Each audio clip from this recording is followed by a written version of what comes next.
This is your Gaming Weekly News.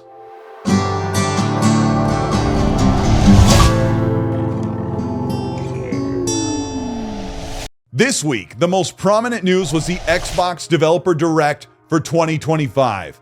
Xbox showed an hour of games, highlighting 4 games and some rumors that didn't end up being true. Xbox started out their presentation ready to show South of Midnight from Compulsion, Claire Expedition 33, a third-party studio they're working with, Doom: The Dark Ages, and a mystery game. And they started off with that mystery game by Team Ninja, Ninja Gaiden 4.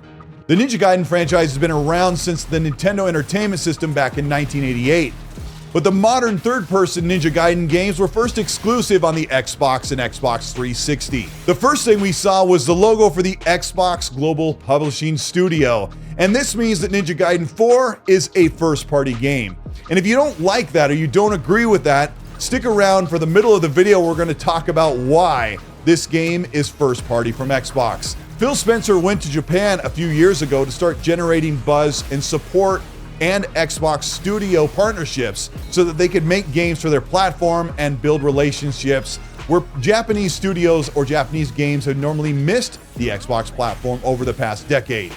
Here is Ninja Gaiden 4. It looks incredible. Ninja Gaiden 4 is being developed with Team Ninja and Platinum Games, the same studio that originally partnered with Xbox for Scalebound. They said, "We are introduced to Yokomo, a new protagonist whose objective lies at the heart of a devastated Tokyo.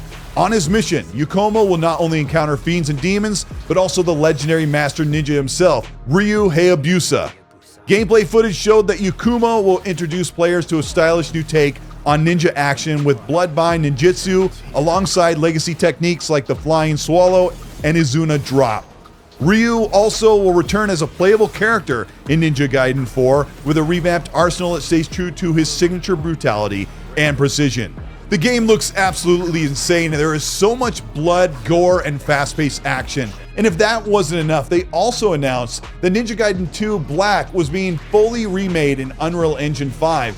This was an incredible showcase with beautiful vistas and the same classic combat and overhauled visuals, a full remake, and then they shadow dropped it, saying it was available right now on Xbox, Game Pass, PC, and PlayStation.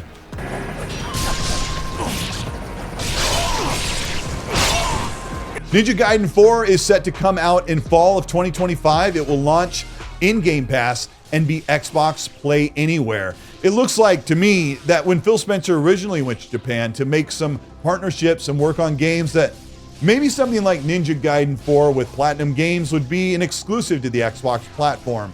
Something they probably worked on a few years ago, but so much has changed, especially this year. So the reality is, in an Xbox Developer Direct, they're showcasing a game, saying it's play anywhere on PC and Xbox with cross progression and everything, but it's also coming to Game Pass and the PlayStation 5. And they're saying this on their graphics instead of waiting for PlayStation to show that. I also took a little bit of time yesterday to play Ninja Gaiden 2 Black, the remake, on my Xbox Series X. It looks incredible, feels great, and it's one of those series I didn't get into back when they first came out. So I'm new to the entire series of the new Ninja Gaiden games, but I played the heck out of them on Nintendo. But yes, Ninja Gaiden 4 is an Xbox first-party title. Compulsion Games also showed like the 7th time South of Midnight, and I've seen plenty of this game where I'm not really excited about seeing much more, but the cinematics and the graphics really looked great in this showing. And some of the gameplay improvements that they showed makes me excited but still cautiously optimistic about what Compulsion Games can deliver. Also, South of Midnight is a $50 game, and it's come to Game Pass, PC, and for now it's Xbox exclusive. And I'm sure it'll come to PlayStation sometime next year or maybe by the end of 2025. But the real star of the Xbox Developer Direct was Doom: The Dark Ages. And I got to see Doom: The Dark Ages Developer Direct segment way back Tuesday of this week, because Bethesda reached out to me and said, "Colt, we'd like to invite you to our digital preview of Doom: The Dark Ages." And I got to see the 8-minute segment that you saw this week at the Developer Direct.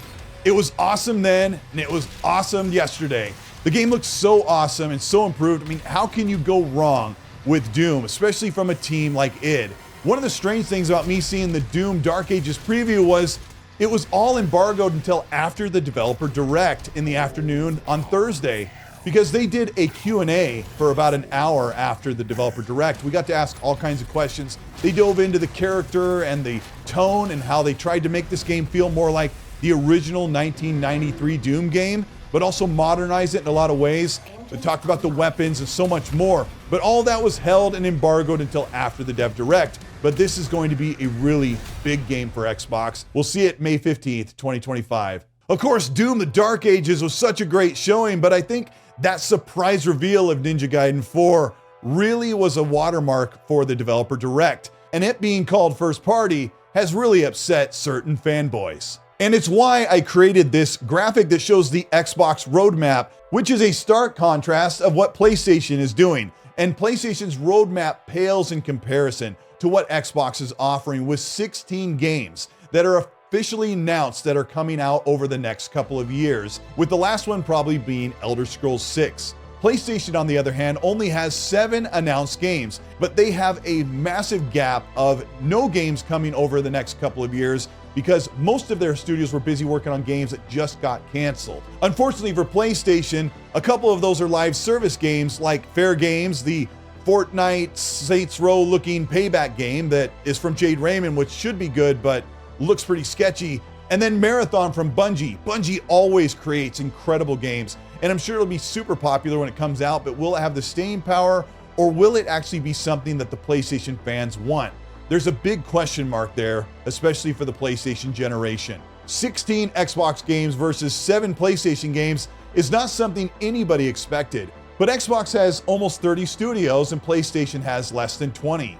But it's crazy to see that PlayStation has canceled more games and closed more studios than Xbox has this generation and even last generation. We can take a look at the output that has been provided by Xbox first party and PlayStation first party, but before we do that, I have to address that Ninja Gaiden 4 is actually an Xbox first party published title. I grabbed a quote from Microsoft that says, Xbox Game Studios Publishing is a group within Xbox Game Studios that works with external developers to create and distribute Xbox games, close quote. Ninja Gaiden 4 is Xbox first party, and I'm sorry to anybody that bothers or threatens. In fact, after the developer direct, I asked Aaron Greenberg, the head of marketing for Xbox, I said, Aaron, is Ninja Gaiden 4 an Xbox first party game since it's published by Xbox Global Publishing? And Aaron said, quote, yes, it is a first party Xbox Studios published title for us, and we have loved working with those teams on this game and announce. The Xbox Wire piece speaks of the history of the project, which started with Phil Spencer's visits with those teams in Japan many years ago. It says, quote, Platinum Games had the expertise we felt was ideal for working on Ninja Gaiden. And with support from Microsoft's Phil Spencer, CEO of Microsoft Gaming, the 3 companies were able to take the next step toward creating a brand new Ninja Gaiden, close quote. And if that's not enough, if Aaron Greenberg isn't the authority to get your answer about what is the definition of first party, here's what Phil Spencer said way back in 2014, in case you think somebody moved the goalpost because Xbox is putting their games on more platforms. A fan asked Phil Spencer, there's some confusion over the difference between first party and second party. Is first party any game published by Microsoft? Phil Spencer said, first party is any game where we fund the development of the game and publish, close quote. It's a first party game. The same goes for PlayStation, as their own platform considers games like Stellar Blade, Helldivers 2, and many more to be first party. Now, a game that isn't first party on PlayStation would be something like Final Fantasy VII. Let's take a look at the difference, because everyone says it doesn't really matter. PlayStation has the better games. They have far more games. And here comes the absolute juggernaut grab of what perception versus reality is with Xbox versus PlayStation. With all announced games that are officially announced, Xbox is set to release 33 games by the end of 2025, with PlayStation set with announced games with 34 releases. Now, here's the thing that is really difficult for fanboys to swallow that have always been fighting the fight that quantity over quality, Xbox has the worst games, low Metacritic, PlayStation games are far better. Here is the deficit or the contrast difference of PlayStation first party versus Xbox. Right now, PlayStation has an OpenCritic aggregate of 81.9% out of 100. Xbox has only released 26 games so far. Their aggregate is 81.7, with PlayStation having a 0.2% advantage of higher quality games over Xbox Game Studios.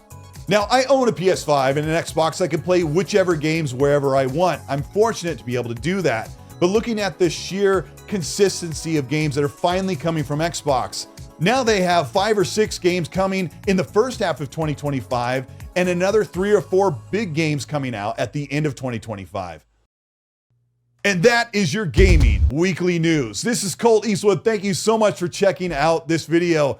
Thank you everybody who's stuck around and checked out the gaming weekly news segment. I'm so exhausted. I've created so much content lately, and talking in front of the camera and on the mic, it's starting to wear me out, but there's so much excitement and buzz around the industry. And I know things may look dire, especially for some studios that are having difficulty getting games off the ground. So many studios are cutting back or laying off. So many studios closing. But when you look at the breadth and scope of games that are releasing just in 2025 alone, not even looking at all of the games that are coming out and being pushed to 2026, and if these studios can stay true to our favorite franchises and make them the best they can be, I think the future for the games industry is very, very bright. If you end up enjoying this video, let me know by liking and subscribing to the channel. Hit the bell to be notified of new weekly content. If you want to further support what we're doing here on the Colteastwood channel, you can do that by hitting the join button below. That'll get you early access for videos. It'll get you early in the comments and channel member badges and emojis and live chat. Also, you can check out the Patreon. That's in the description. There we have tiers where you can check out the X&C Club, monthly merch giveaways, and so much more. And the super class, you can join the super class to get one-on-one teachings for lighting, video, audio, thumbnail creation, design, and graphics, and so much more. Check that out. That's in the description. Also, you want to check out the X&C podcast. We go live every Monday, 5 p.m. Pacific, 8 p.m. Eastern. There, Middle-Aged Game Guy and I will talk about the gaming news. We're going to cover Xbox Developer Direct, what's coming up in the future, the games roadmap for 2025, and how to schedule that in, and so much more. Thanks for all your support. Let me know what you thought was the most poignant news that came out from the Gaming Weekly News this week. Was it the first-party argument and how fanboys are getting crazy, or was it the Ninja Gaiden reveal, or you just can't wait to play Doom: The Dark Ages? Let me know in the comment section, and while you do, as I always say, please be nice.